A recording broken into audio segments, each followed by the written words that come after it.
Alright, let's pick up where we left off in the last video and dive into the Uniswap V3 code. If you haven't seen the previous video yet, you can click the link beside it to check out some basic concepts about Uniswap. We're focusing on what you need for interviews in this class, especially when it comes to Web3 development. I want to make sure that when interviewers ask you about DEX, you won't be caught off guard. So, I'll highlight some key points to go over. Hi, crypto isn't just for programmers. I'm Jita. On this channel, I'll help you go from a beginner to a Web3 professional. If you enjoy this content, make sure to subscribe to our channel and don't forget to give me a like. If you want to stay in the Web3 market long term, the best way is to improve your skills and become a Web3 app developer. Head over to our homepage. I'll guide you step by step.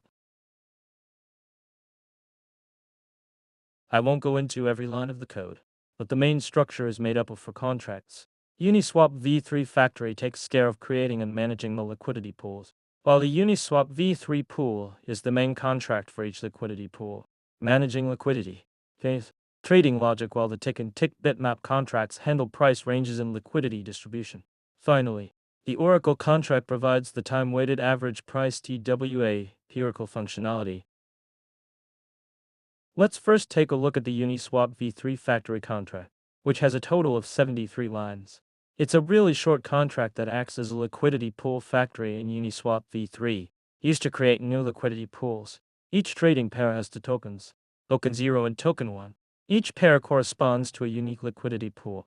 These pools are created and managed by factory contracts.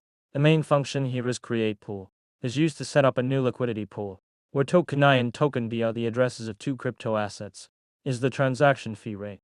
AR0, 5, 0, 3, 1. Just a heads up, token A and token B can be swapped around too. No issue there. When this function gets triggered, it will trigger the pool created event. We can see it on the Blockchain Explorer.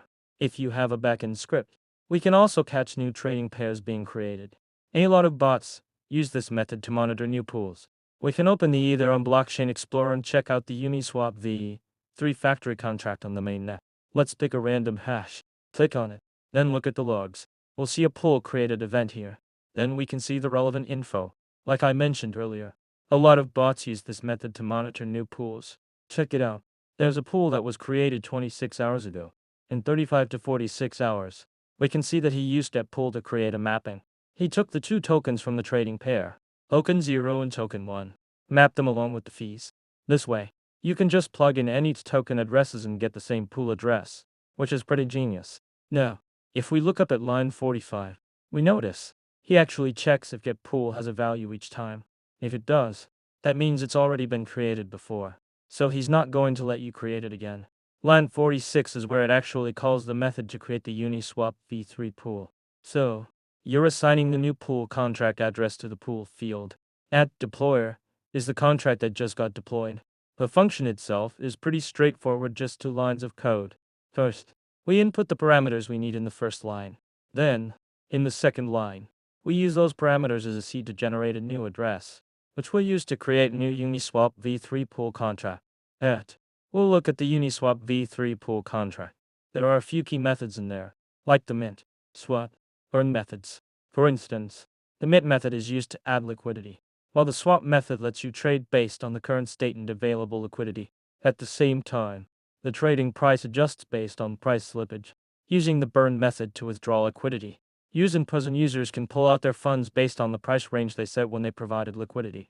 But there's one thing that beginners might find confusing, like the mint function. You'll notice that everything feels really smooth. There are ways to calculate the amounts to deduct based on price ranges, plus all sorts of conditions. But the one thing I didn't see is a method for deducting my token A or token B. So, here's the thing. We're not directly using our wallet to call functions for minting or swapping. Instead, we have to go through an intermediary contract that calls these functions. Here, you can see it's calling something called the Uniswap V3 mint callback method. At first, I thought this mint came from my wallet. But if that's the case, then the message and sender would just be my own wallet. But obviously, that's not the case with this message. So, the sender is a contract. This contract has a function called Uniswap V3 mint callback. I found it in their official GitHub. In the contracts folder, there's a test folder inside it. It has all sorts of examples for things like swap, mint, so on. For instance, in the Uniswap V3 mint callback, there's a method called transfer from that's being used. So let's go back to what we were just talking about.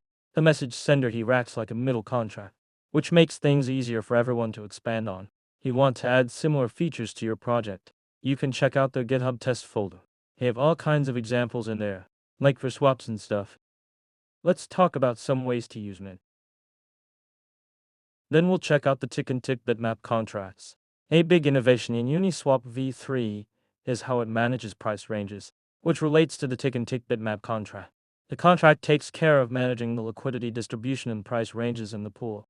It helps the pool boost capital efficiency by using concentrated liquidity. Liquidity providers can offer liquidity within specific price ranges ticks. The pool updates its liquidity and price status based on these ticks. This contract manages liquidity within specific price ranges ticks. The providers can provide liquidity within a designated tick range. The pool needs to update liquidity and price status through ticks.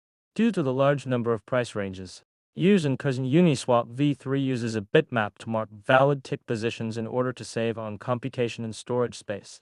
The TickBitmap contract tracks which price ranges have liquidity through a bitmap, accelerating price updates and trade execution. I get that you might not understand all of this. That's totally fine. Just knowing how to use Swap and Mint for the interview should be enough. I had GPT break down the concepts a bit, so let me quickly go over it.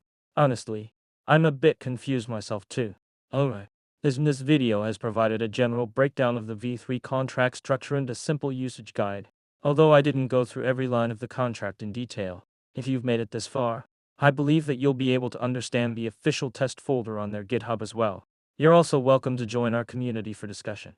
If you want to learn about developing on the Solana chain and their EVM chain, make sure to follow our channel for more related content.